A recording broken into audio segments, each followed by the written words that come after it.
Okay,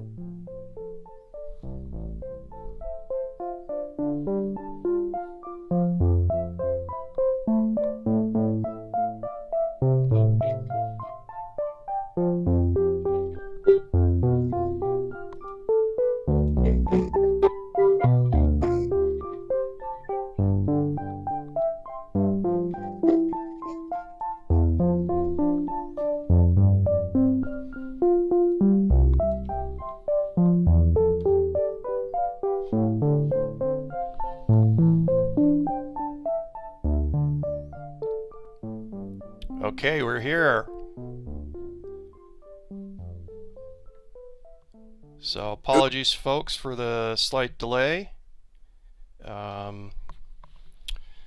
YouTube added an extra button on the streaming page, and it took me a minute to see that. Okay, so welcome to another Vector Deep Dive. Our special guest today is Sam Prekop, all the way from Chicago. And even further away from Melbourne, we have Steve Turner, our regular partner in online streaming crimes. And today's theme will be generative sequencing.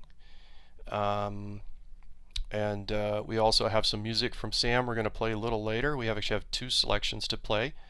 So we're looking forward to that. Steve, anything you want to say before we get started? I mean, we've got a few things have happened in the last several months. We have some new hardware, right? Indeed, it's pretty exciting. I was lucky enough to be part of the testing program for Vector Mark II and thoroughly enjoyed every second of it, I'll have you know, Jim. We've done a lot of checking of the features to make it as easy for people to move across as possible.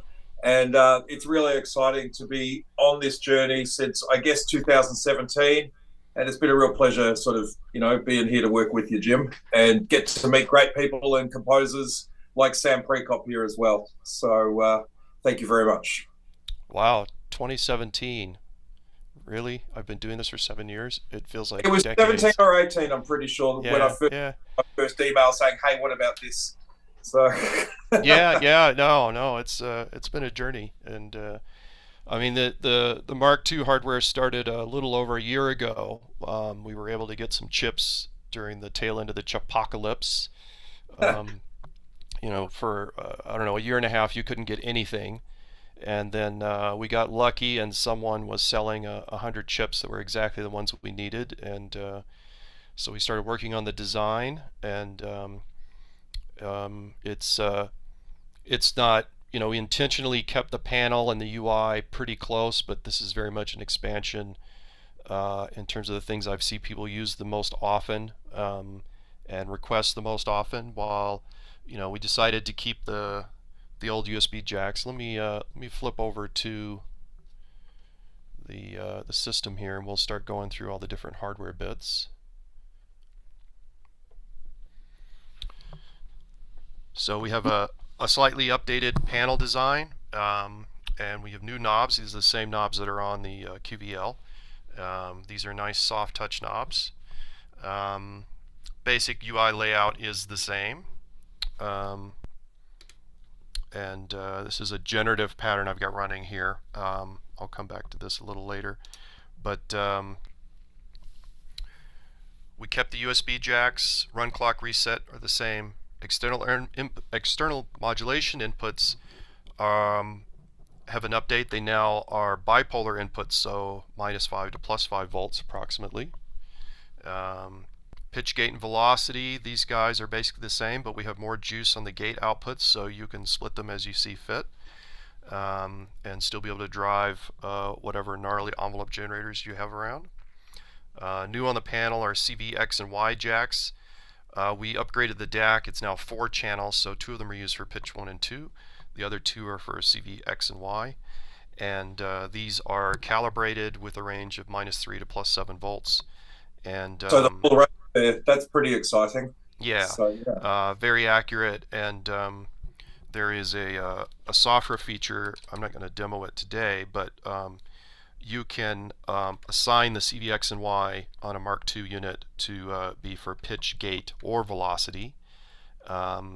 and then that feature will be steadily expanded to encompass the velocity outputs on the expander, which mine are kind of hidden under this mess of cables.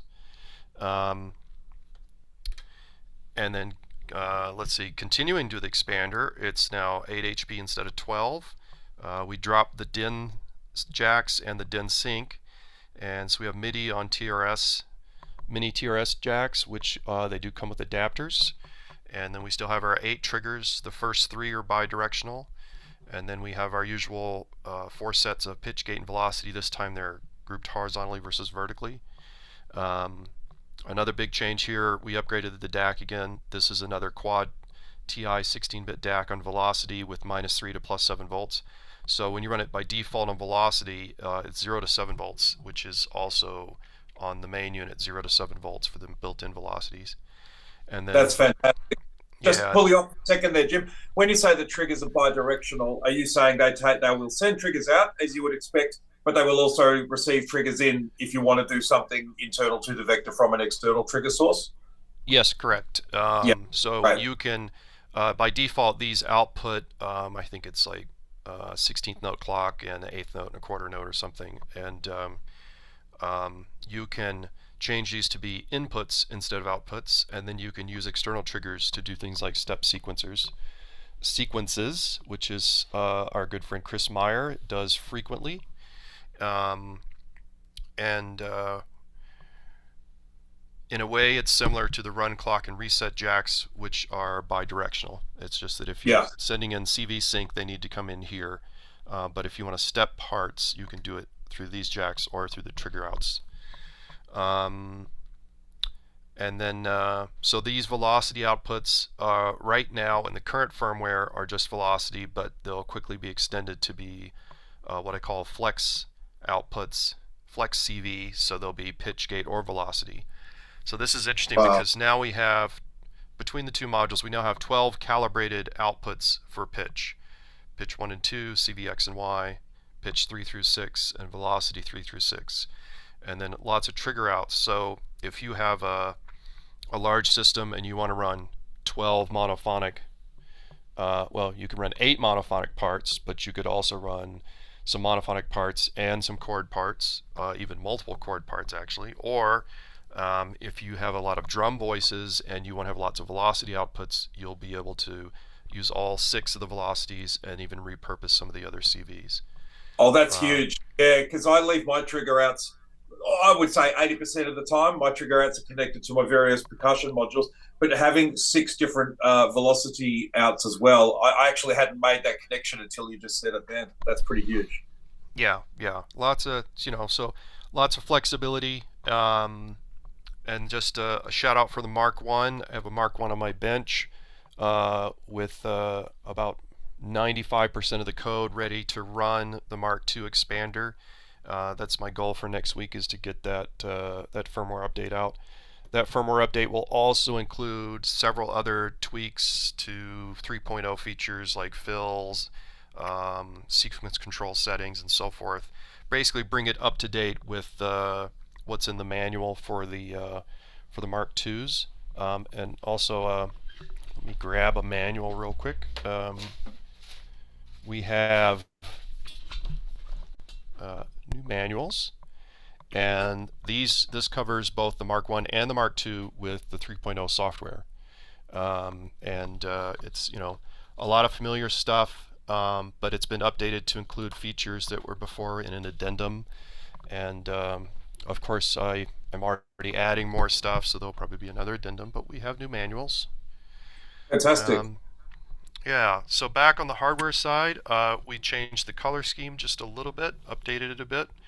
The biggest change is internal. You can't see it on the panel. It's the new CPU. It's clockwise more than twice as fast, but performance-wise it's about 4 or 5 times faster. And it has 3 times the amount of memory. So it means that, on the preset page here, we now have, I think this is 40 presets for 16-step parts, more than double. In fact, I had to add the ABC. I changed the naming a little bit, so because this now scrolls, right? You used to be stuck like down here you had 20, 2 rows of 16 and then 4 more, and now you've got these extra rows down here to work with. So that's a big change. And on the back panel we have 2 backplane connectors instead of just one, and that just gives us future expansion options for new modules. And then so with regards to the backplane, Yeah. to the backplane expanders, just for anyone who doesn't know, sorry, Jim, the Yeah. backplane expander we've traditionally used to connect to the QVL, which is the rightmost module over with the LFO waveforms, the quad variable LFO. Having 2 backplane expanders means, I guess, Jim has something up his sleeve to add to the array of existing 512 modules, and that the second backplane expansion will allow for connection to an additional module. Probably obvious, but yeah, there we go. Yeah, yeah. It's a future expansion thing. It just gives me options in terms of things we might want to add later. You know, more than one module can connect to a backplane, but as you add more modules, you know, it's good to have a second one. Just for reasons I don't want to get into in detail just yet. Let's see, Steve, anything else I forgot here? I mean, the new CPU, the faster CPU, and the extra RAM are big deals. Oh, we added a second set of chance operations. That's something we get also from the memory dividend. And I'll be showing that in a little bit.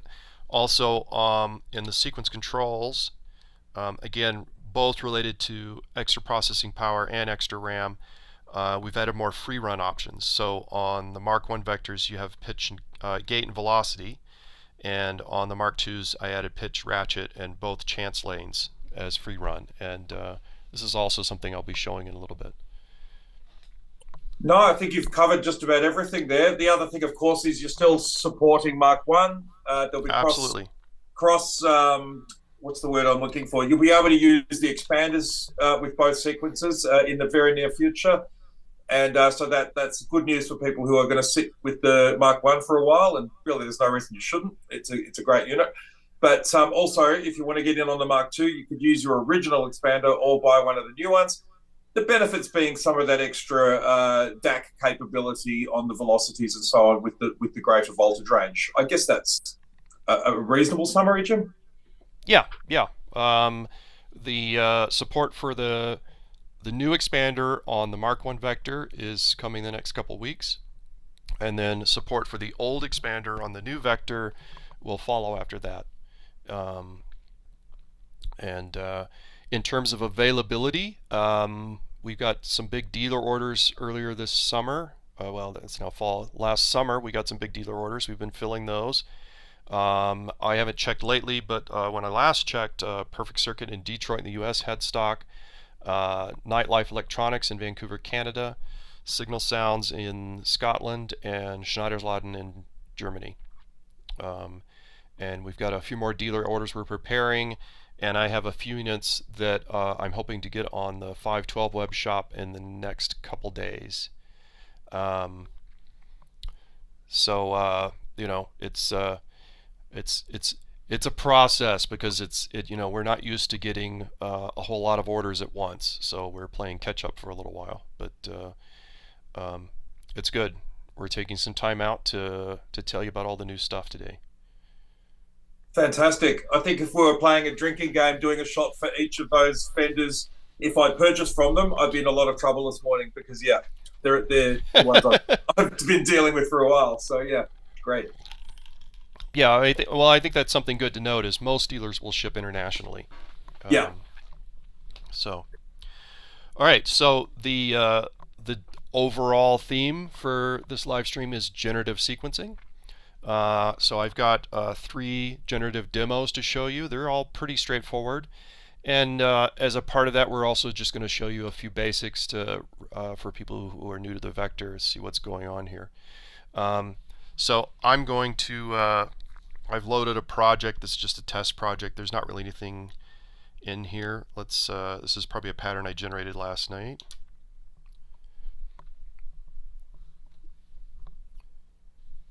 Bring the volume up.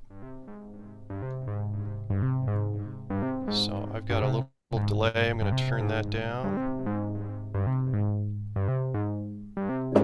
there's still just a tiny amount of reverb.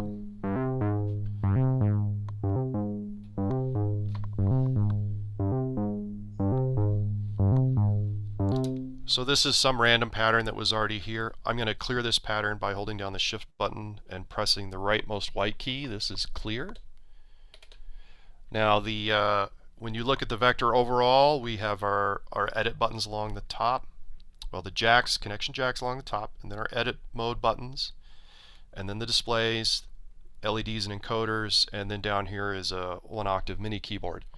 To the right of each of the white keys, you can see some text, and we're going to be focusing on two of these here, Gen and Evo, for generate and evolve. And we'll also talk about the others a little bit, actually. Double and invert are very useful, and I just used clear. All of these are shift functions, so you hold down the shift button and press a white key to activate it. So if I start with a blank project, one approach I can do is I can start the sequencer, and I can push a few encoders and dial in the pitches, or go over to the gate page and start dialing in things this way.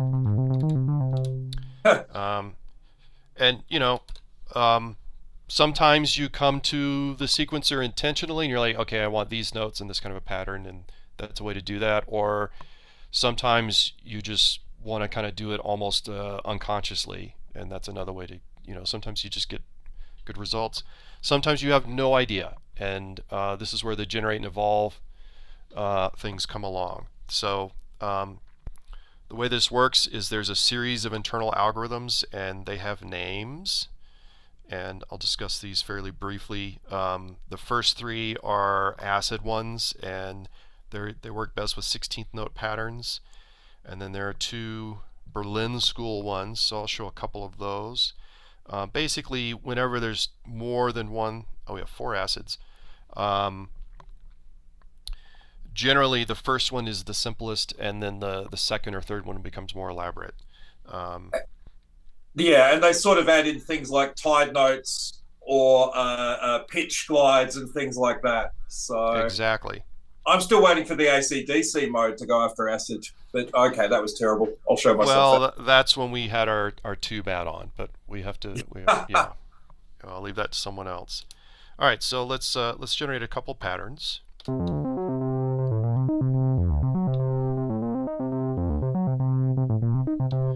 And just to fill you in on what you can't see off screen, my patch is this module here is a Weston Precision Audio 2V2 dual oscillator, and I have those both patched in for pitch going into an STG Soundlabs CP3 Moog style mixer, and then into 1/2 of a Weston SF1 dual filter, and I think I have it in 4-pole mode. Yep, 4-pole low pass. Off to the right, you can only see the numbers. I've got a IntelliGel Quadra. I'm using 2 envelopes from there, one for pitch, and one for the filter, and one for the VCA. So basically a really simple 2 oscillator patch. I will adjust decay times and filter cutoff as sees fit based on the patches I'll generate. And and this is actually something I really love about modular is with everything so accessible, and often, in my case, fairly straightforward patches, it's really easy to kind of steer things in the direction you want to go. All right, so we have a generated pattern, and I can regenerate if I'm not happy with that one.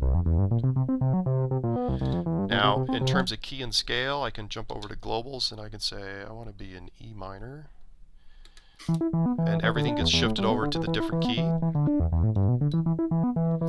If I sort of like what I'm getting, but I want to change it up a bit, I can hold down Shift and press the 4th white key for evolve. And that will make subtle changes, or if I turn evolve to high, it will progressively make more and more changes. So we can try one of the Berlin school ones.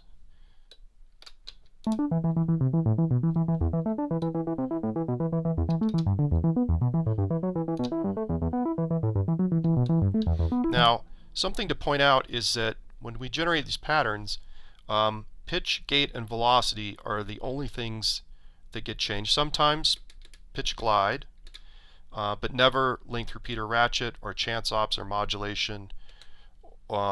Rarely, but generally not sequence controls. So I can kind of fine-tune the direction I want things to go in by, changing the length here and maybe adding a ratchet or two. So I can continue like this. It kind of gives me a certain flavor to work from.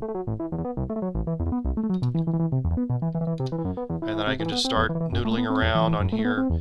Of course, I can go in and mute some steps if I like.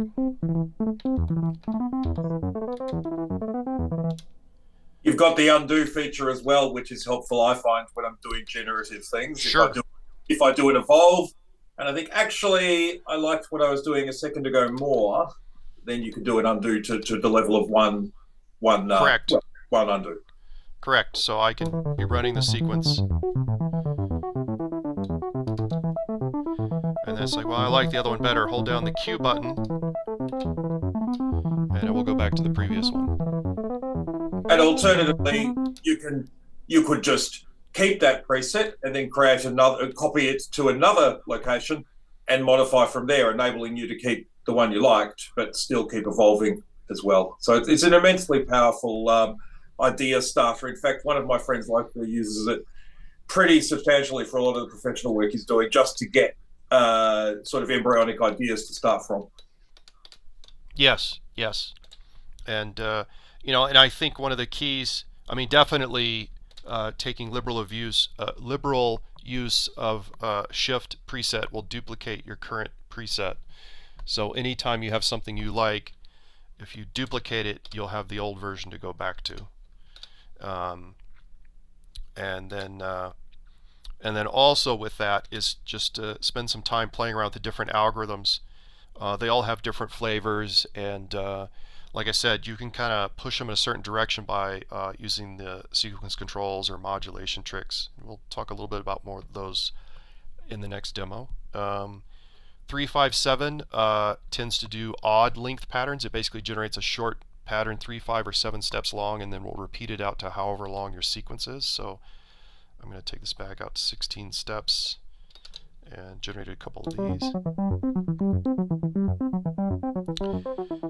And then again, evolve is a good way to mix things up. And then next on my list is one of my favorites, the obliques, and these are probably the only ones that will affect step length. And one trick I recommend is to slow down the sequence. So either eighth notes or quarter notes tends to work best, and because this will generate some pretty wild stuff.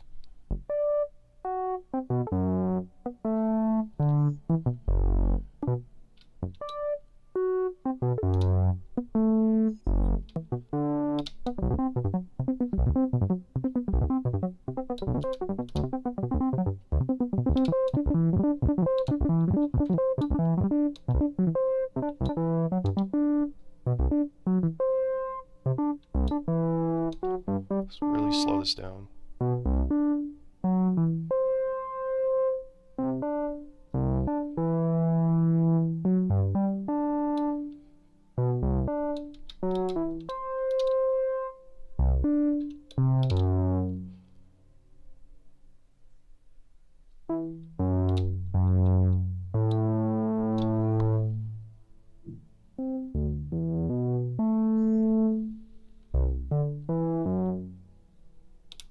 So that's the obliques.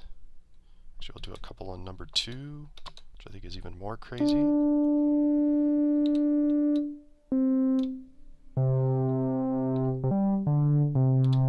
Sometimes use these to send voltage source rather than create melodies. Yes. Modulation.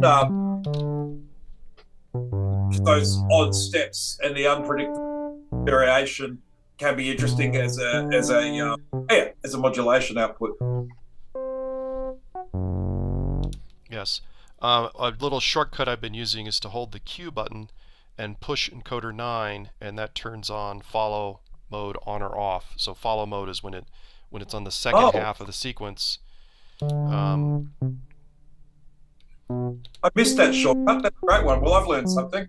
Yeah, so it just jumped to 9 through 16. Yes, sir. Sorry, I got a question from John L. Rice, who's probably cleaning cookie crumbs off his desk presently by the sound of things. But when pressing evolve, does it wait until the start of a new cycle? I guess that when the pattern gets back to 1 to change, or does it do it immediately? Currently, it is immediately, and but that's something to consider. Yeah. I have been trying to add more things where they happen at the end of the cycle. Oh, I quite like that. Yeah, it sits well. Well, send me an email. I'll write it down. All right, so the last set of generative patterns are some new ones, random, just randomize. We have 2 tech ones, which is kind of techno-ish, and 2, I call these broken mirror. So the techs, all of these have a density parameter. So if the density runs from 1 to 10, if I set the density at like 4, it's going to be a fairly sparse texture. We're going to keep these at 16 steps. And I'll bump up the tempo a little bit.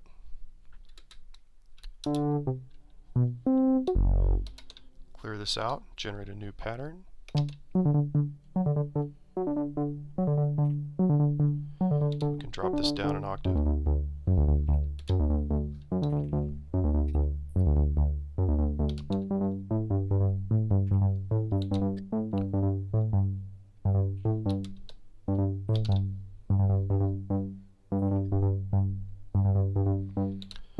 Increase the density a little bit.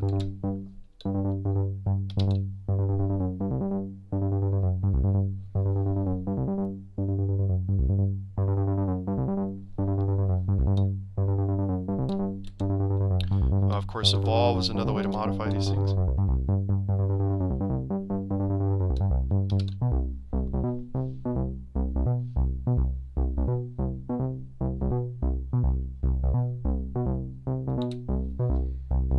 Crank the density up to, we'll just leave it at 8.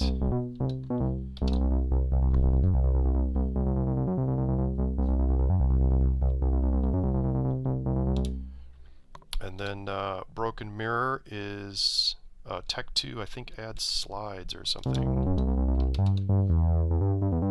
It ties some notes.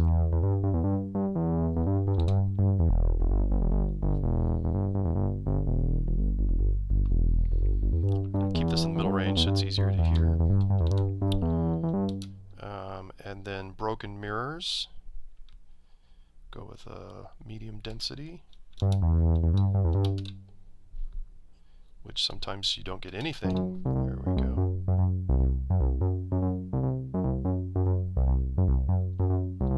Well, what's broken mirrors? Is that some kind of reflected, not quite right A and B sections to a phrase, or? I think if I remember, I cut the sequence in half and generate the same pattern in both halves, and then the second half gets modified in some way. Right. Okay. So there's some internal self-similarity, but it's not completely symmetrical, meaning it's just not repetitive. Yeah, right. And these for dance music, these both work better in 16th step because then you're covering a bar of 16th notes. Yeah. And just to cover fills for a bit, if I jump over to globals and I go to the fill page, and you can customize the fills, and I'll explain what that is in a second. And I've got fill 1 is set to length 1, 2 to fill length 2, and 3 to fill length 3. And so if I'm playing a pattern, and I'm going to turn follow off for this, and I hold the Q button and press a white key, that's going to generate a fill.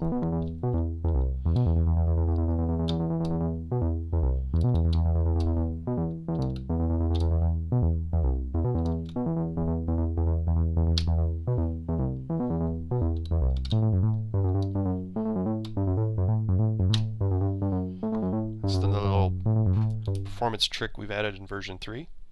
Yeah, And, nice. and then all these algorithms and the fills work on both the Mark 1 and the Mark 2s. Brilliant. So, About the fills. hmm? Regarding the fills, Yes, sir. do they are they going to eventually affect pitch as well, or is it always just timing and gates? I'm still working out the best way to have them affect pitch. Right. Um, I see it listed always, but I'm like, it's not implemented yet. Right? yeah. I pulled it because I wasn't quite sure how to do that. And if you've got some ideas on what you want it to do for pitch, I'm all ears. I'll think about it, yeah.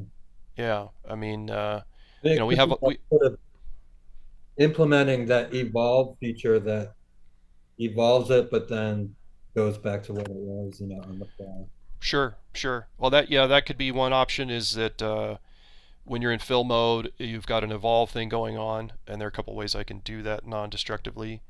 I actually it just popped into my head, and Steve, you'll have to shoot me an email on this. Is that we could have it so that one of the mod sequencers is only active during a fill. So if you had some pitch operations, it could be a mod seq, it could be chance ops, that those things are only active when you're in fill mode. One thing, yeah, sorry, just something Sam said there kind of got my brain going too. A fill mode that only includes other pitches that you've got in the sequence would be cool, or a fill mode that only includes notes that are not otherwise in the sequence in whatever scale you've got would be cool. But yeah, I think we're just going to overload you with ideas now, so that's good. Yeah, well, that's why we're here. Just keep me in trouble. Yeah. Yeah, I think Sam, part of the reason I pulled pitch out of this is I needed to finish this and get this out, and the safest thing in terms of what to do with fills and pitched sequences is to change the length and to add ratchets. Right. And there are a couple of other things I want to add, and I want to have something where it modifies pitch in a useful way. And then on the sequence control page, down here on page 4, there's a fill enable, which I should have had to turn on. But anyway, I want to set this so that you can hard assign a part to a specific fill preset. So you could have one fill for pitch and a different fill for drums, but I'm still working out the details there. Aha! Lightbath says yes for mod active during fill. So I'm stuck now, Steve. You really are.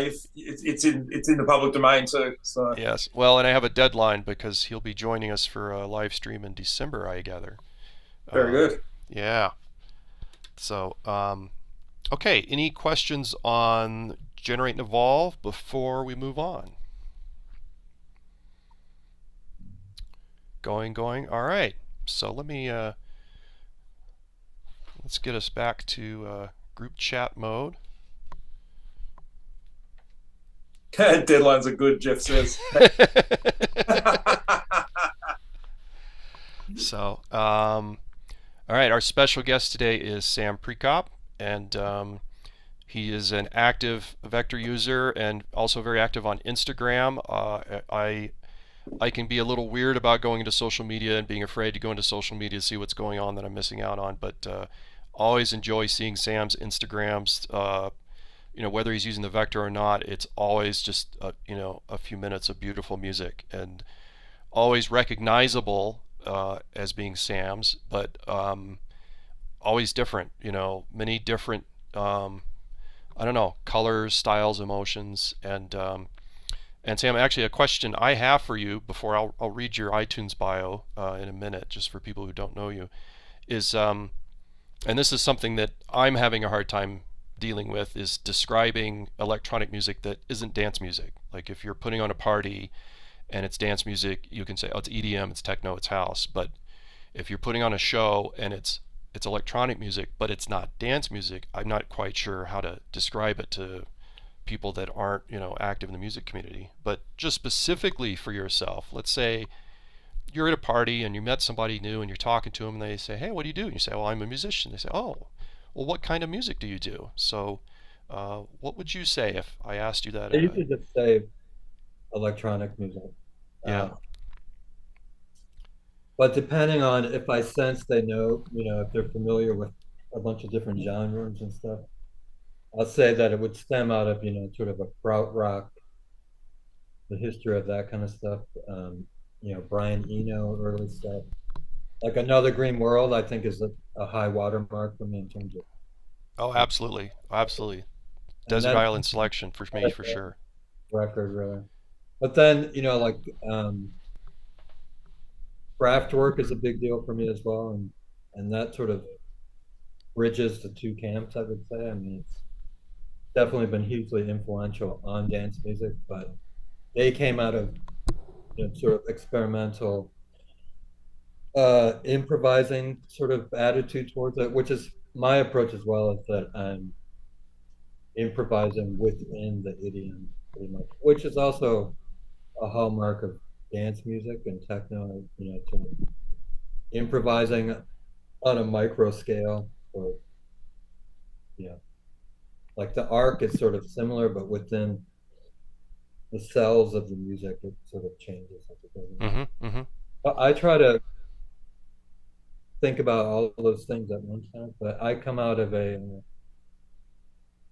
sort of rock band paradigm, and I'm sort of known as like a post rock musician. I sort of, way back when I started, we were mixing like free jazz with electronic music ideas and rock and all this stuff all at once. And this is before that was a super commonplace thing to do. And so I feel, um, and that's kind of the basis of my idea of what makes interesting music, is to use what you like and what you're interested in with, the boundaries that are of no use to anybody else.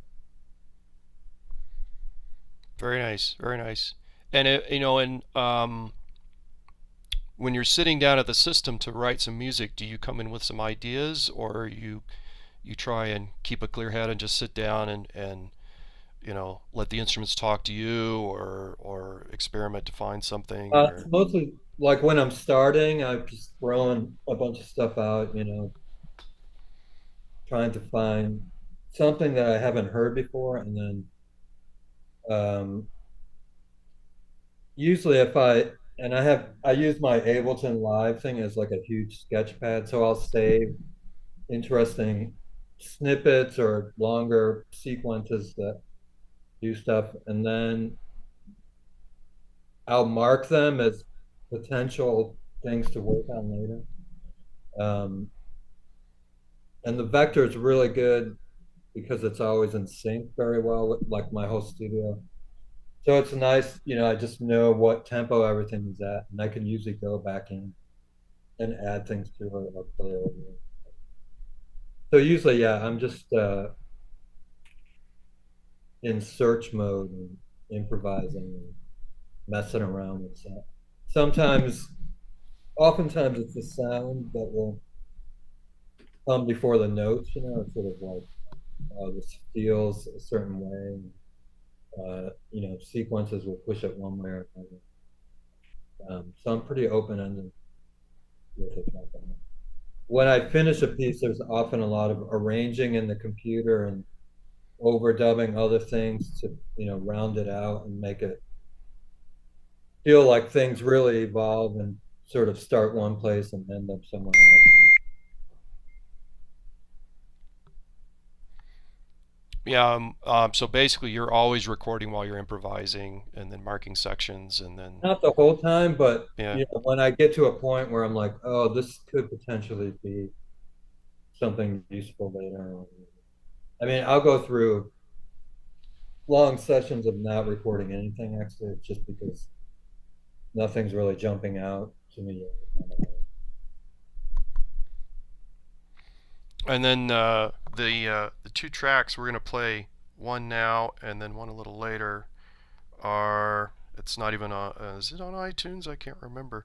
I got it off Bandcamp. Drawing one, Drawing two. It's just on Bandcamp right now. Yeah, I do it for my Bandcamp devotees. So we're going to play. Sorry. Yeah, Bandcamp is a great platform, obviously, and the fact you can sort of preview and purchase is really good. Yeah, great. Sorry, Jim, if you want to lead into the next part. Yeah. No, I was reading the comment from John Rice, and it's great. It's hilarious because that's what I told somebody about my own music, was that it was a little bit like a soundtrack for a sci-fi movie, and you get the weirdest responses from that. Yeah. But anyway, we're going to play the first track off of this will be drawing 1, and for video we're going to show the cover art for it. Sam, this is one of your drawings, correct? This is right. Yeah. And you also sell artwork, is that correct? So I was telling Steve earlier that I went to art school, and the whole music thing, like many people in art school, start bands, and that's how I started. So I'm actually trained as an artist, and I still make art, and do a lot of photography as well. So it sounds like you're working on a book of your art at the moment, and that these two pieces are integrally related to that visual presentation by the sound of things. But we'll come back to that, I think, after we've had a listen, because I think that's intriguing. Okay. Yeah. All right, so let's we'll bring up the artwork image and get some music going here.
Okay, so that was drawing one from Sam's latest EP on Bandcamp.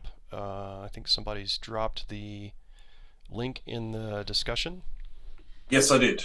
Okay, great. So that's a fantastic track. I really enjoy it. And as Jim dropped into the chat, I just enjoy it more every time I listen to it. And I just kind of took a few notes as to why I think that is. I think it's a lovely presentation of melodic and rhythmic ideas, and it just really naturally progresses. It's kind of micro composition with a whole lot going on in any given bar or beat, but then the whole presentation just sort of flows together really nicely as well. And I love the fact that Sam, you're implying beats without delivering a kick or a snare to just forcefully bring them home. You've got so much going on that, okay, this is the rhythm, but I'm not being smacked around the head with the traditional way of presenting that. So I guess is that something you intentionally set out to do, or is it just the way it sort of comes together? It's just how it comes together. One thing I'll say is I'm like a shy beat programmer. Like it's not my forte, and I'm always like, oh, like so I'm afraid of like hard kick drums and stuff. But I'm a big proponent of like the pulse is always, to hang the armature for everything is always quite rhythmic. Sometimes when I do end up using drums, I'm like, oh, this is great. I don't have to think as much about melodic sort of evolution and content, and that it can, with drums there, it can be more about the texture and the sound. So as of late, I've been embracing more sort of ideas along those lines in conjunction with the more obviously sort of melodic output on it. One thing in the first part, it's one of my main instruments is the Buchla 208C sequenced with the vector. A lot of this is vector sequencing, but that solo in the beginning, one new feature that I've grown to really appreciate is the different, besides musical division mode, the speed mode, and sequence, and then sub-sequencing the rates and stuff. I find a really great, and it's amazingly works glitch free, like changing tempos and all this stuff within that's like a real power of the vector, I think. So it's sequencing, tempo and timing and all this stuff, and also that it's, you can get in between 16th notes or 8th, just slightly off, gives a real natural feel to it. When I first heard it, I actually found my brain, and I hate doing this, but I started to think, hang on, I think Sam's using the musical divisions and then modulating them somehow. So I'm really glad you sort of came to explain that, because I'm totally stealing that as a concept. Yeah. The musical divisions is great, really good. It reminded me, and it comes out very. Sorry, Sam, you go. Sorry. Another tool that I use all the time is just muting sequencers as like a playing, sort of a thing to do while playing, sort of a way to break it up. And it's also like kind of like rolling the dice, when you turn it back on, sometimes like, oh, it starts in a new spot and it sort of naturally rearranges the sequences in a way without. So along with chance operations, sub-sequencing, and shutting things off and on, you can get a lot of variety, but also the theme is still there. The continuity is not completely washed out. And so that's an important element. And that's where vector really excels, developing a theme and messing with it, but getting back to it. Absolutely. Some of the phrasing there sounded very intentional. I was reminded by like players like, say, John Schofield on his guitar, etc., just the way the rhythmic breakups work and just how sort of cleanly they sit. So it's interesting the way you do it. And I love the idea of muting and coming back to things and not being quite sure. So when you're recording a piece like that, Sam, like, do you do a few takes of those improvised, we'll call them, and modulated things, or do you just kind of see what comes out and go, yeah, pretty cool with that? What's your sort of approach? It depends. I think that was like one take, probably my third time through it. Yeah, Uh, nice. but part of developing the patch, that's part of that's a big Yeah, part of the work. It's sort of like yeah, it takes a while to get to that point. Like, oh yes, these modulations are working well with this voice and this context or whatever. So the chord sequence, which is also vector, I had that going for a few days, and I wanted to keep it, but I'm like, it's very static. It's just I changed the sound and the filter basically, but it's like the same three chords over and over. So I knew that it was ripe for some that the yeah, vector lovely. was going to be good for some quite adventurous sort of soloing kind of stuff, I guess. You know. Yeah, that's something that came across to me as a listener of a few times is the layers of stability versus, I don't want to say instability, but more sort of, meandering off the path but coming back to it. The stability versus off the beaten path things really go beautifully there. And the way you sort of brought in, I guess, the main progression, then the improvised melody, and then brought in another even more sort of adventurous melody under that and handed between them. That arrangement's really beautifully done. I imagine you're sort of pulling that together in Ableton to get those layers to play well together. Um, yeah, definitely, yeah. So it's often the disparate parts will be happening around the same time, but I won't be changing to them live. For my actual live sets, I do work it out where I could do something like that live, and that's Yep. the vector facilitates that also. Like before, I wasn't able to do that because I was just winging it which is great too. But in terms of like an arc of the composition, the vector facilitates that, with being able to save sequences and move along down the line and different combinations of parts and sequences and stuff. So a lot of these parts will be done in the same similar time period, let's say like over 2 or 3 days, and then they'll be the same tempo basically, and the same key usually. Although the outro to this is pretty atonal, which is not something I usually do, but I thought it was a really nice contrast for this. Well, that's what I was going to ask you about, Sam, because at the end there is a lot more tonal information coming through, as far as additional pitch and things like that. I was going to ask you what sort of scales are you drawn to there, and it sounds like it felt like to me as a listener, it opened up with a pretty big range already of harmonic content, but then by the end you've opened it up enough that adding in the atonal framework just fit really naturally. So that's a So one thing I've learned over the years is if it's out enough, it can probably work. Like if it's nowhere near the notes that are in the scale, it's more, then it becomes more like a drum kit, even though it sounds like pitch. I mean, it is pitches, but so that's where and it's taken a while to get to that point where you just like throw out the scale and just, listen to it and see if it, try it till it works.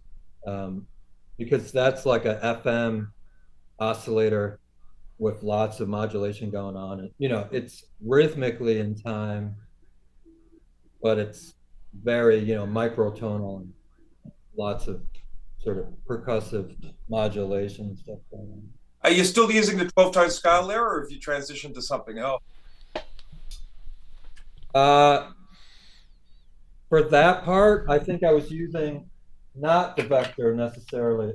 I was using this shift register, probably in combination with the vector. That's another one of my new things is using another sequencer with the vector as a modulation source. Yeah. And together, the vector is great because you can push it in different directions, but keep it where you want, sort of. So it's a nice combination of totally wide open, random, clamped down by the vector in a useful way.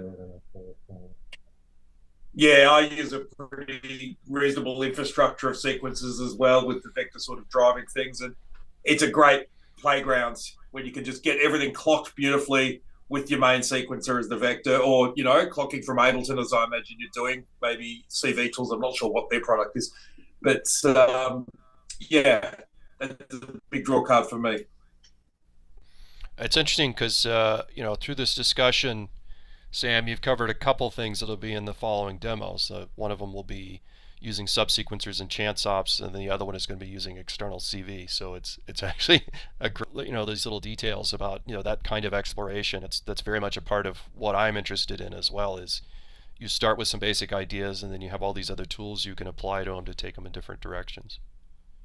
Right. Another interesting, like towards at the end of that piece, I'm actually just playing my Prophet 5 over it, which is like another extra dimension to the whole thing where I'm, sometimes the sequence, shut off the sequencer and just play the notes, and oftentimes I'll try to like sequence something and I'm like, maybe you should just play it. Yeah. Why not? Yeah. I think some people would say you're cheating by being an actual musician, of course, Sam. But I don't. Well, I don't know. I'm definitely not a keyboard player at all. Neither am I. And if you watch my YouTube or Instagram videos, I feature some playing, and it's usually one finger, two per note kind of thing, plucking away. It doesn't matter, just not my thing, being a keyboard. Yeah, I know. You don't have to be a heavy keyboard player to really enjoy and get some good things out of a synthesizer. No, definitely. No, you don't. Yeah. All right, so we'll move ahead with our next set of demos. We'll have some more of Sam's music a little bit later on. Let me switch back over to the demo cam.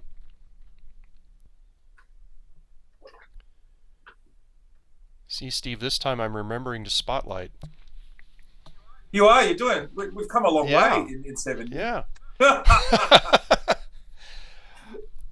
All right, so I'm going to start with, I'm in, I believe this is B minor, and I'm just going to program we're going to go for a 5-note sequence, and I'm going to just turn all the gates on about 30%.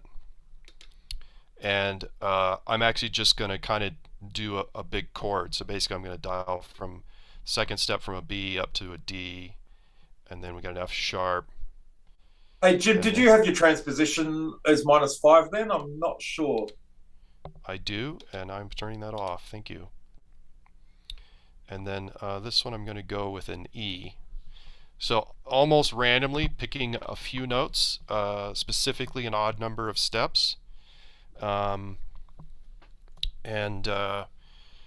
me adjust the sound to see.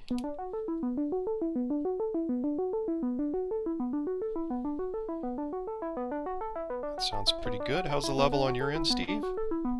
Great. It's instant discipline here at Crimson. It kind of is. Yeah. Sorry, I'll stop now. All right, so very straightforward initial steps, and one of the comments I get when I demo this is, oh well, only 8 steps, and it's like, well, there's 16, 32, or 64, but once you know it, you can do a lot in 8 steps, and I'm actually going to do a lot in 5 steps, maybe just a nod to a certain Buchla sequencer, but odd number steps work well when you kind of, as Steve mentioned, you want these interesting kind of off-kilter ostinatos. So I'm going to jump over to some modulation, and I'm going to set this to 7 steps at the same rate as the main sequencer, which is 16th notes. And I'm going to hit octave. And you could do this with transpose or octave. I like doing it with octave. It's just a little easier. Turn that on, and I'm going to just add a couple of 1 octave increases on steps 2, 5, and 7.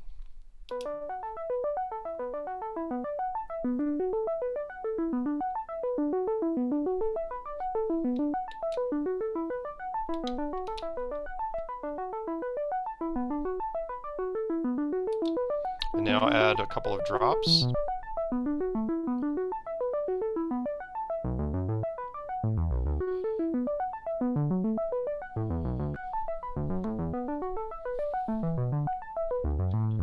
So now I've taken a 5-step sequence and extended it out to, I believe it's 35 steps.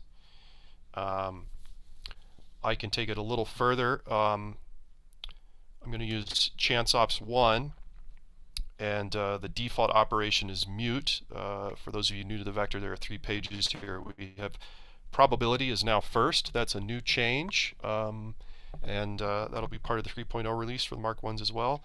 And then we have type, which is the graphic you see, and then pattern, which we've covered several times in other videos. For probability now, so if you're somewhere else and you jump here, you'll be on probability, and you can dial it in. So if I start the sequence, now I can jump over here and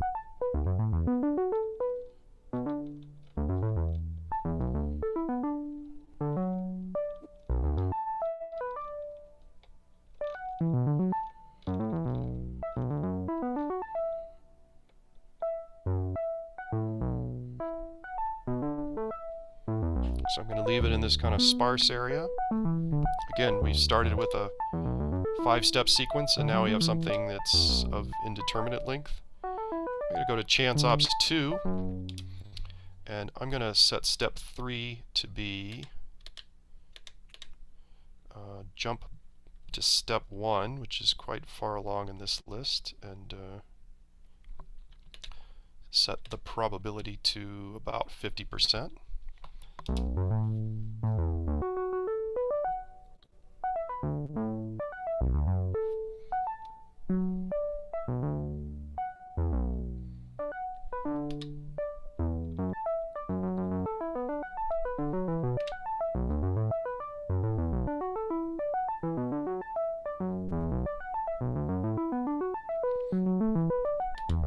One thing I do as a matter of taste for chance ops on mutes is perhaps there's a step in the sequence that you want to play more often than the others, so you set that mute as a very low probability or as a no probability, just to keep things nice and anchored as well. I mean, it's pretty obvious, but it's just a nice touch. Yes. Lots of, again, you can kind of, I call this generative, but in a way it's kind of a, I don't know, a sculpting thing, right? You can kind of open up the different areas where you want randomization and then tighten things down where you want more control. Exactly. Now, there are 2 subsequencers on this part, and the first one we have is our 7-step octave jump, and on the second one I'm setting up a 4-step whole note sequence on transpose, and I'm just going to do a very basic, we'll drop a 4th, which is 5 semitones.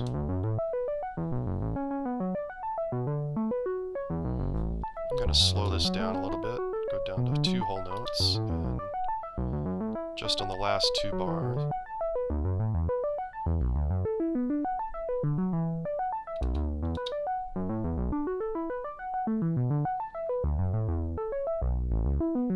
I've got a LED update bug I found last night, I'll have to fix that.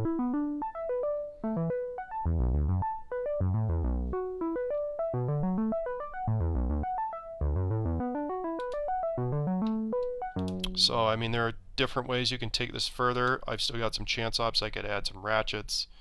As Sam mentioned, instead of modulating, say, octaves here, you could modulate the sequence length.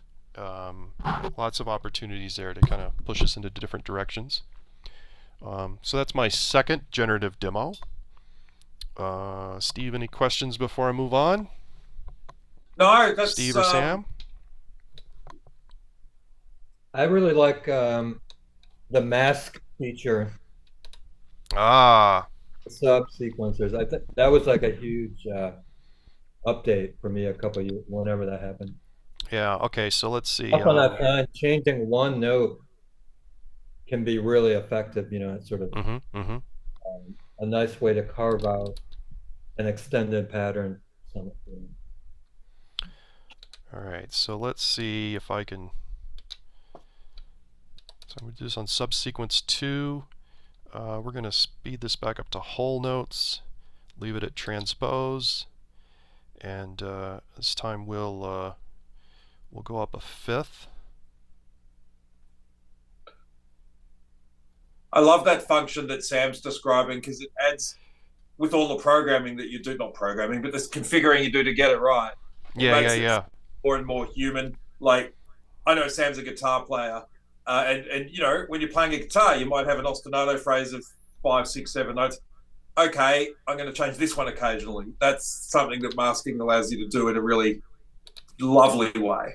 Yeah. It's a fairly advanced feature. It takes a little practice, but it is very useful, and again, a kind of a sophisticated live performance thing. So what I've done is I've changed subsequence 2 to be in whole notes.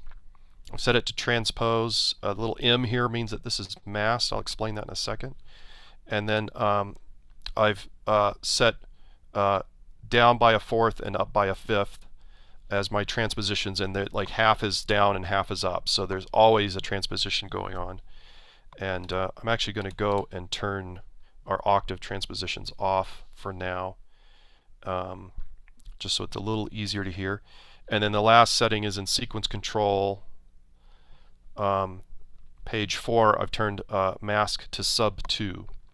So what this all means is that this modulation is not going to happen until I start selecting steps. So let's run this, and so we just have our sequence. I've set select mode for the white keys.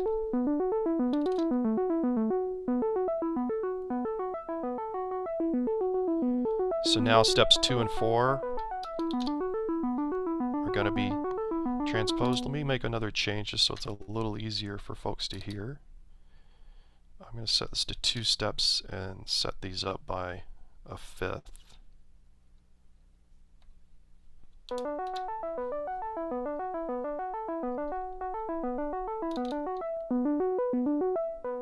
There you go. Yeah. I want to make a point too that we're talking a little bit about intervals and different musical technical things. You absolutely don't need to know that stuff to take advantage of these features. There's a lot of joy and fun to be had by just changing a setting and seeing what happens. Yes.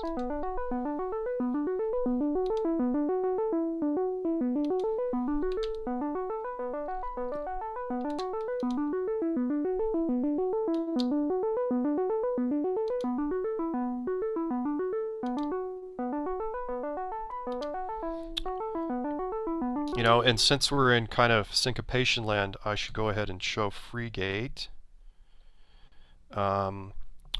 which is kind of short notation for free run. So pitch gate, velocity, ratchet, or either chance ops I can set to run with a different length than the rest of the sequence. So the easiest way to understand this is if I set gate to 3 steps, and now over to go to the gate page, it's going 3 steps. The main sequence is still 5 steps long, and I can adjust these, and then what you're basically doing is decoupling the sequence of gates and pitch. The pitch 5 notes, as you said, remain the same, or whatever they were going to be with the subsequence. But when they're expressed by a gate, it is decoupled to this 3-step thing that you're playing with now. And that's immensely powerful as a way to create interesting sequences of notes that you're still governing some sort of shape to, because you've chosen what the pitches will be, but the phrasing can continually change based on the free functions of gate or pitch or whatever it may be. So that decoupling functionality is really super useful.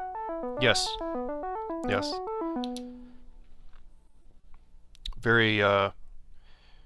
A very efficient way to get some rhythmic diversity going on. All right, so I'm going to start over one more time, and let me make sure I've got this off. So we're actually going to create a sequence with no changes to pitch on the vector. We're going to use an external input, which is coming from the QVL, that output, and let me adjust some cables here so this is a little easier to see.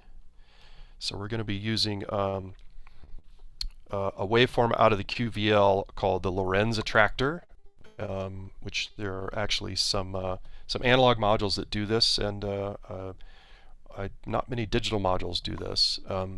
It's a chaotic wave shape. It has a recognizable shape and some internal self-similarity, but it never exactly repeats itself. So it's not random. Chaotic and random are different things. But it's an interesting use for generating pitches, and our pitches aren't going to be slewed around like this. The way the vector works for external pitch modulation is it basically samples the incoming CV at the beginning of each step, and then we'll quantize that and generate that pitch. So our base sequence, I've got some modulation that I need to turn off. Make sure you don't have any chance ups going. Okay, so we're in C major, and we just have one note over and over. I'm going to go to the modulation pages. I'm going to dial encoder 9, so we're all the way over on external CV inputs.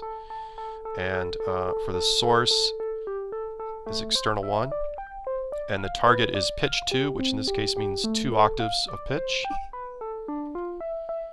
And you can see we now have this simple non-repeating melody in C major.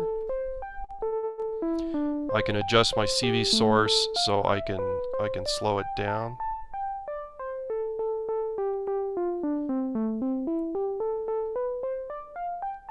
Way down, we're still at a pitch. Start bringing it up. We have more range.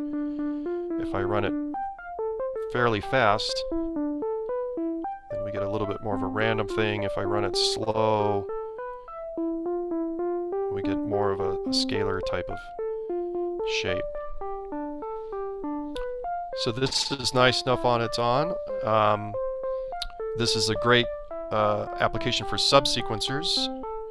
I've set this up as a 7 steps at 8th notes, again on octave, and I've got down by 2, no offset, up by 1, no offset, down by 2, no offset, up by 1.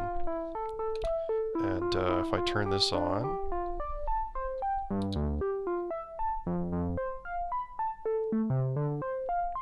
Yeah.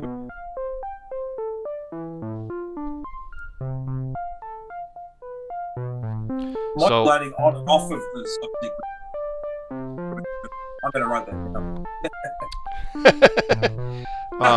So the trick here is by having these lower notes in a different range, we have kind of a pseudo counterpoint going. We only have one line, but because of the jump in range on these notes, it's more like you have 2 or 3 different instruments playing. They're just not playing at the same time. And of course, I'm one of those people who can't resist a little dotted 16th note delay to kind of fill things out. And then you do have this complicated contrapuntal texture. And for me, kind of the trick to make this work is choosing a scale. That reminds me of something else I was going to show. And then starting to limit the notes you're going to use. So right now, with the C major scale, we have all the notes, aka all the white keys. I can start removing these. Oh, that's great. That's just hit home for me. Yeah. Awesome. So what I just did is on the sequence control pages, the second page, I think it's still the third page on the Mark 1 vectors right now. It'll be updated next week. Key, scale, and we have all our standard traditional scales here, but if you dial up, you'll get to the user scales, and there are 8 of these. And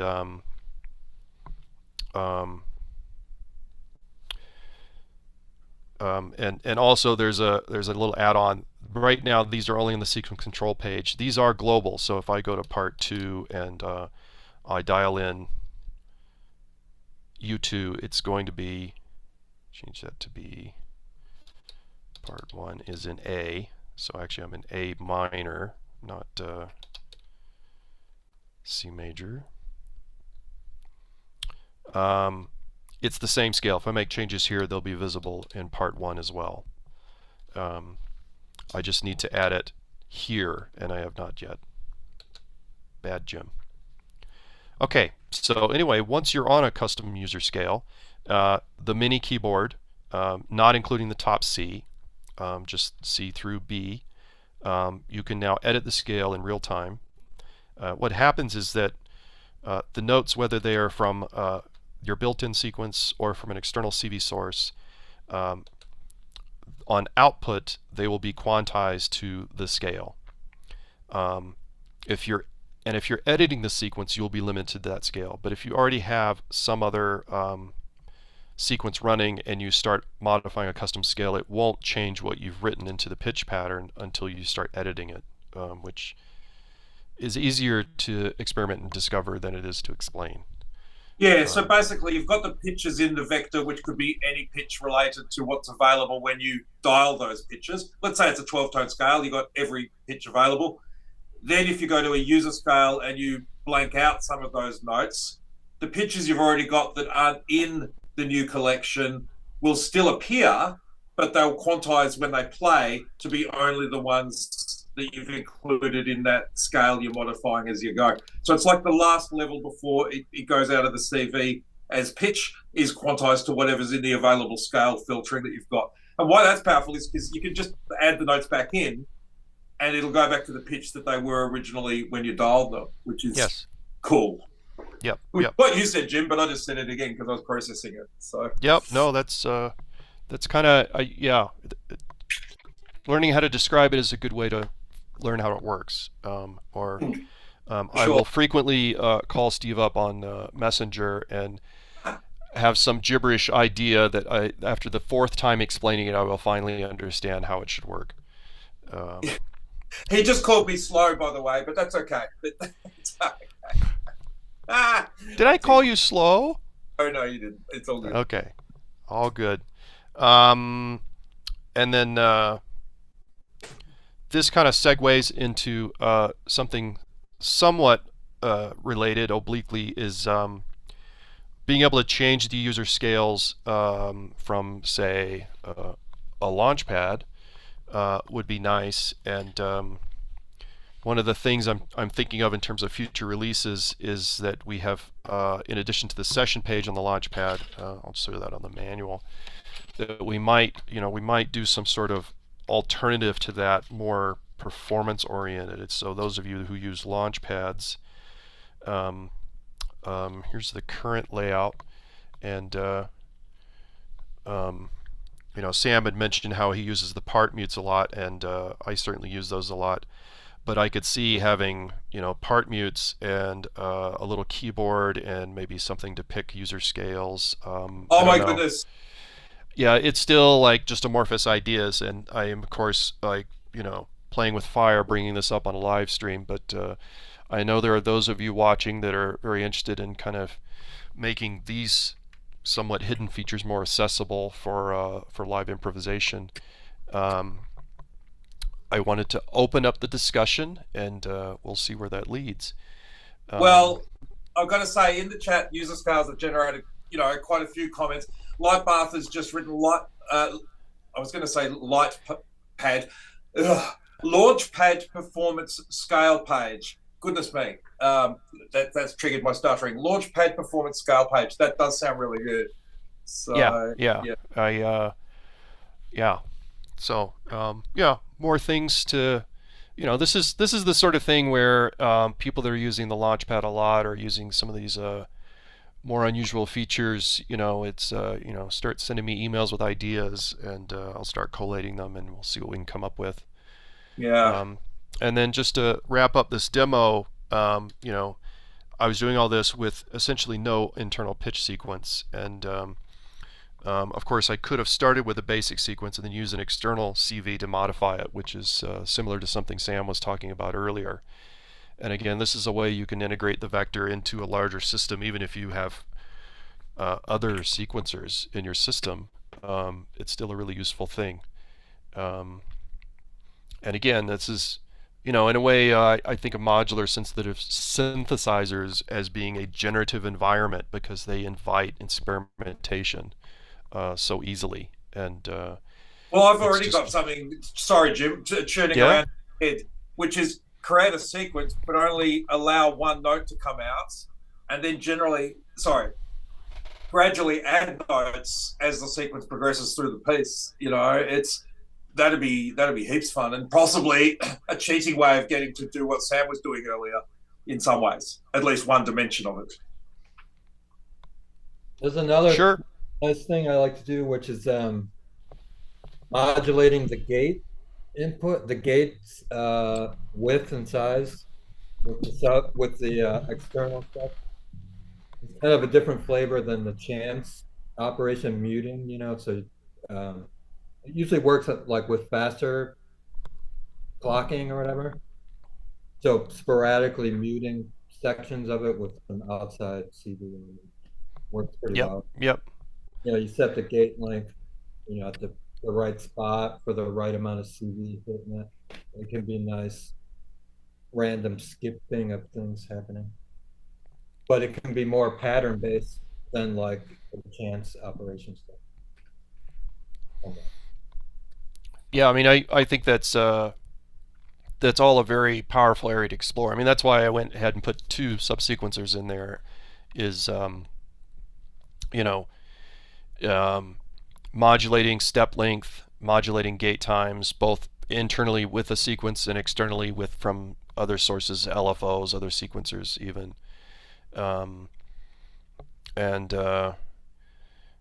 Actually, I just think something else to put on that special Launchpad performance page would be a way to mute modulations. Yes. Yeah. So we're gonna have a big pile of ideas, and we're gonna sort through them and figure out some cool ideas, some cool ways to proceed. And comments on the chat line about launch pads. This is the Mini Mark III. Let me switch back over to. So it's for me, it's kind of the perfect size, just big enough for finger access, and small enough that it's easy to pack. And they're very inexpensive, and they should be easy to find used. They're for me and for other people I know, an essential live performance accessory. And Steve likes, I think you have the Launchpad X there. Yeah. I've got the Launchpad X, and I went for the deluxe stand capability, which was Velcroing a block of wood on the back. Excellent. So, yeah, we're all quality here. But I've got the LPX, but I've also got the Mini Mark III for my jam case. And in some ways, I actually prefer the small one because, I don't know, sometimes I do. So yeah, it's great. Well, the X and the Pro have velocity sensitive pads. Yeah. So if you like to tap in drum patterns, there is an advantage there. And then I know someone who performs live with a modular rig in big techno clubs, and I told him get the X because he's in a loud, busy environment. He's jumping around, and hi Tomo. The X works much better because it's just easier to hit the pads because they're larger. Yeah. So yeah, lots of generative options here, and we have the basic shift gen, give me something to work with, and then you kind of get in a vicinity, and then you can start to sculpt that to what you're looking for. Or you can start with a very simple melodic idea, 3, 4, 5 notes, and you can use modulation to build that out into something traditionally structured, where you're slowly shifting that sequence up and down through your scales, or individually shifting a single note here and there. And then, kind of the whole system generative, where you're pulling CVs into the vector from your system and using those to build the basis of your sequence. What I find interesting is about this chat, and it's been a really fantastic one, is we're focusing on mono parts, and the vector does so much more than that as well, with the chords and the drums. I'm not doing the sales pitch here, but we're just talking about some really nice and elegant and sophisticated ways of treating monophonic sounds, or monophonic sequences rather. Yeah. No, it's weird when I'm looking at synthesizers. I tend to think, oh, I want a polyphonic thing, and often you can take a monophonic line or two monophonic lines and do amazing things with them. And just to get back to the second demo I did, where I had a very simple ostinato of 5 notes, you can make a copy of that to another part, play it slower. So instead of 16th notes, play it at whole notes, put it on a bass line, or anything in a different register, and now you have a really nice counterpoint trick. And you can put chords behind that if you like, or sometimes just a little delay will do the trick. One thing I do with polyphonic sequencers is I'll send more than one sequence to the same synth. So, you have some few chords going, and turn on another track with some like augmented notes adding to it. I think that's like a really, because it's not like one on top of the other, it's sort of like mutating the whole sound. And so you never think of sending separate sequences to the same instrument. So yeah, no, that's a great idea. And I mean, that's, there's a lot of territory there to explore. And, I often use one of the Roland plug-in synthesizers, which is polyphonic, and sometimes, I'll do, there was an old Eno trick on discrete music where it's 2 simple lines out of sync with each other, very compatible notes, so you have one big chord and they're just running at different rates and overlapping each other, and you can do that with slow tempos, you can do that with faster tempos. It's a really powerful technique. So, all right, we have another track from Sam here, and this is drawing number 2. So this is basically a variation on the first one, same chord progression, slightly different sounds, and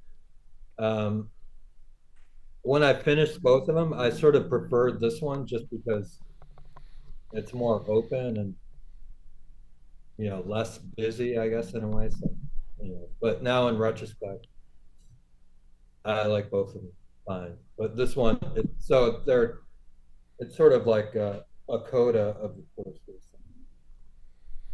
Nice.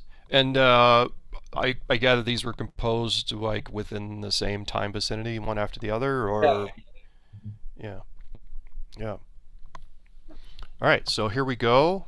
Drawing 2. Let me get our graphics back up here.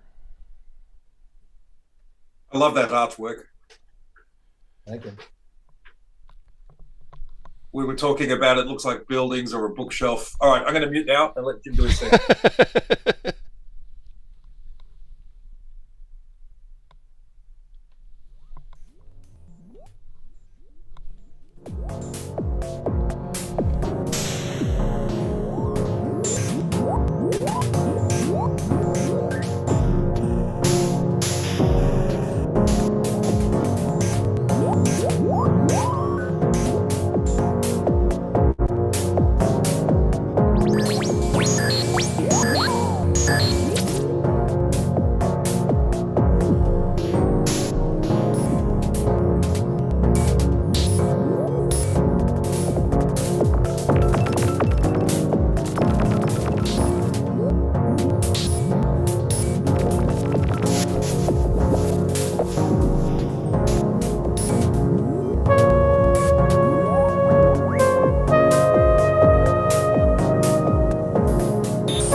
Wow. Um, okay, we're definitely going to have to talk about some of that percussion sequencing. That's some Yeah, pretty wild stuff. really lovely. Yeah. For Uh, someone who said they don't jump into percussion as the first thing, that was just really pretty. so I'm using this. So it's like super lo-fi digital looper. So I'm just pitching it down. It's not in time at all, obviously. But I'm crossfading between uh, going through the processing through that and not basically. And I'm also using the module. I don't. It's like a Yep. drum module, but it's not. You only get one sound at a time, which I actually think is really nice for a drum mod. Can't be too busy. So I usually have that, but then there's a hi-hat from the squid sample. Anyways, those being processed and crossfading between just the hi-hat and the drums and messing with the sort of out of time lo-fi looper kind of deal. No, it's great. It really has kind of that improv jazzy feel to it, but with the electronic sound just from a completely out of left field kind of Right. surprising. Yeah. Yeah, I really enjoyed that a lot. I love the FM. It sounded like, to me at least, FM synthesis on a lot of the voices in between there too. And I do like what you said about having one sound at a time, because like I can write stuff that's pretty drum heavy sometimes, and I find myself thinking, "Gee, I've done that before." You know what I mean? So finding different ways to do percussion delivery is perhaps I haven't experimented with is a bit of a gift. So thanks for that. I think one thing I've learned over the years is, and this has been said by numerous people, is less is often more. Less stuff just usually sounds better. So if you Yeah. focus on the quality of that sound that you're going to hear, that's going to be better than throwing more stuff on it, to try to remedy it. So I'm always trying to make things more concise and leaner in the mixes and like more clear. That's the thing. Like, what do you want to be most clear about in this situation, without getting rid of everything? Yeah. Yeah. So Yeah, I mean, sorry, you go, Jim. oh, well, I was just going to say that the way the different sounds have their own space and frequency and melodic area is just like you said, it's a very open mix. It doesn't feel overly dense. It feels like active and spacious. And Yeah, that's the other thing I often tell myself is there's only so much room. If you think of it as like the bandwidth is on, there's spots for, only not more than a few elements can occupy the same bandwidth basically. And so if it's a basic mixing concept. Just don't you don't want things fighting and cluttering certain areas or whatever. mm-hmm, mm-hmm. So it sounded like there was a pretty. Was that the Prophet you had in that piece? Prophet is I'm playing the Prophet sort of in the second half. Yeah. I'm playing it as if I'm playing like a solo line that turns into like, oh, a sequencer's playing it, but I'm doing it live kind of. So Yeah. slightly. And you can't practice that, or I can't. So I did that. I'm like, okay, that's it. It won't happen again. I could try to refine it, but it won't be as good. Just leave it. And then the chord stuff is another polyphonic synth, Dreadbox Murmux, which is really beautiful. It's sort of my latest acquisition. It's amazingly great sounding polyphonic synth. And that it sounds really different than the Prophet, so they work nicely together. So the chords are on the Murmux, and then I play the Prophet on top. Amazing. Yeah, I haven't seen the Murmucks before. Hopefully, I don't end up buying one because I'll blame you. But yeah, I don't need my arm twisted too much. But no, that sounds lovely. And the Prophet came out beautifully, and I respond really well to the way you described how you sort of played it in and thought, no, that's how it needs to be. Because the number of times as a guitar player, for example, where I've played something and go, all right, great, I've just got to get that one note. And you get that one note, but everything else kind of doesn't sound as good as it did originally, and you end up just going back to the original take. It's the right thing sometimes. Yeah, I mean, you could kill sequences that way too. If you like over, you iron out all the quirks, and then it's like, and then you realize I know exactly what this sounds like, and that's not as interesting, basically. Yeah.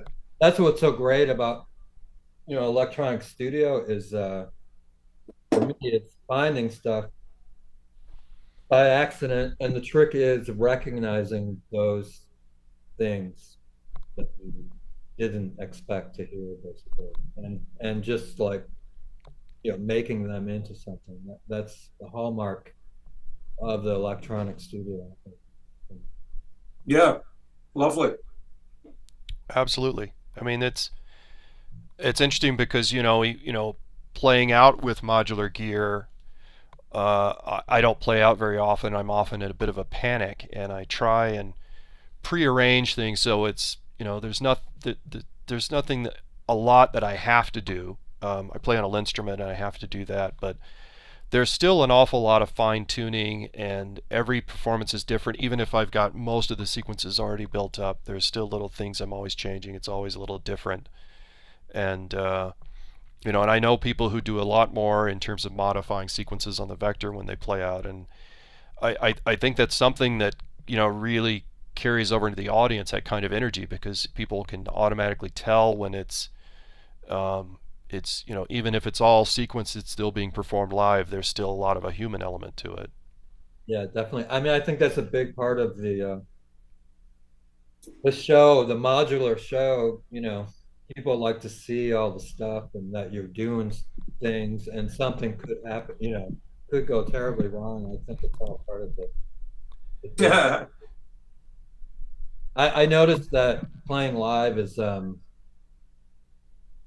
instrument is, the blinking lights, it's all, people like it. It's fun to watch. It's, they can tell that you're doing stuff, and that's, I think, the key to keeping them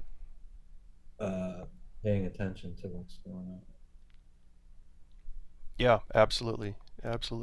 So one more question I had about this EP is, how did the name come up? So yeah, I had a book published a few months ago of my drawings that's on the cover, basically, and I just got some. So I've decided I should make those available on Bandcamp. So in conjunction with that, I released these two tracks, basically. So they're just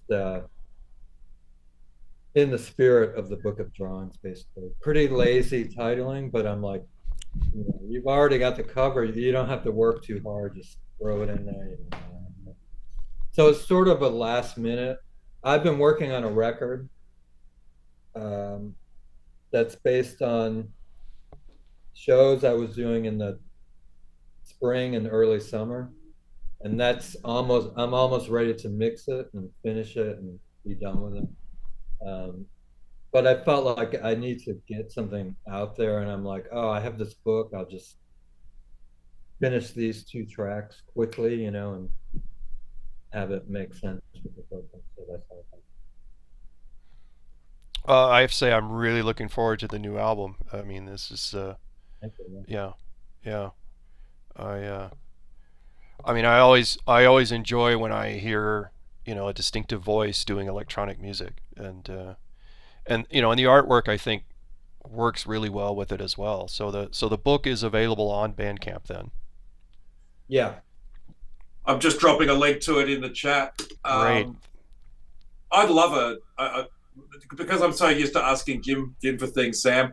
I'd love a poster of one of these things just to put up on the wall in my main room. It'd be amazing. They're really delightful, the examples you've got online there.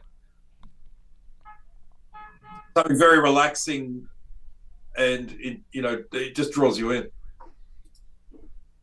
A car horn going.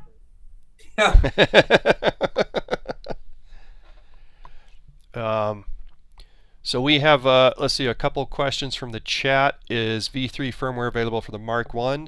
There's a beta out now. It's a little old. I've got a new one, and what happened is I'd updated the help pages. I'll show that very briefly before we tune out. And then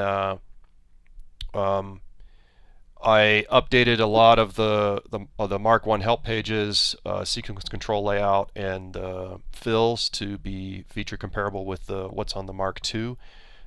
They're different CPUs, so they have to be different compiles, and there's a lot of low-level code that the users don't know about that's also different. And then I started integrating the code for the Mark II expander into the Vector 1 code, and that's not quite ready yet. It should be ready in the next couple of weeks. And then just briefly to show the help pages, we made a couple changes. It used to be double-clicking encoder 9? No, it was double-clicking shift. That was it. Steve added that, and I wasn't a fan of it. I kept opening the help page and then going, I don't need help right now, thank you. Yeah, so now it's going to be shift next, which on the Mark IIs is labeled help. Yay. And it's all filled out. I could tweak the layout a bit, but if you're on a page, say chance operations, and you do shift next, you'll get information about chance. And if you hit shift again, you'll go back to the chance page. Or if you're in here, you can dial around with encoder 9. If you go all the way to the bottom, you've got 4 pages of shortcuts.